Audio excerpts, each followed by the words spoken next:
அனைவருக்கும் வணக்கம். பாருங்கள், நான் ஒரு அவசரமாக இங்கே அப்பா வீட்டுக்கு வர வேண்டியதாக போயிடுச்சு. அதனால் இந்த குட்டியில் என்ன பண்ணுறது, யார்கிட்டயாவது கொடுத்துட்டு வரலான்னு முயற்சி பண்ணினேன். ஆனால் யார்கிட்டையும் கொடுக்குற மாதிரி இல்லை. சரி, காரில் தானே போகிறோம், பெட்டியில் வச்சு எடுத்துகிட்டு வந்துடலான்னு சொல்லி டிக்கியில் பெட்டியில் வச்சு எடுத்துகிட்டு வந்துட்டேன்.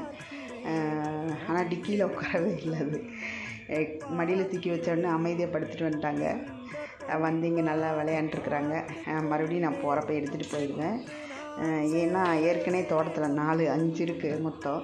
அதனால் இதுவும் கொண்டு போய் விட்டால் கட்டி தான் வைக்கணும், தோட்டத்தில் கழட்டி விட மாட்டாங்க. அதனால் இங்கே விடலை. மறுபடியும் நான் ஊருக்கு எடுத்துகிட்டு போய் அங்கே அடாப்ஷன் கேட்டுருக்குறாங்க, அவங்களுக்கு தான் கொடுக்கலான்ட்டுருக்கேன். அவங்க வர்ற வரைக்கும் நம்ம கூட ஜாலியாக இருக்கட்டும். அவங்க வந்து வாங்குறப்ப வாங்கிட்டு போட்டு அப்படின்னு சொல்லிட்டு எடுத்துகிட்டு வந்துட்டேன். மறுபடியும் நாளைக்கு போகிறப்ப இதை தூக்கிட்டு போயிடுவேன்.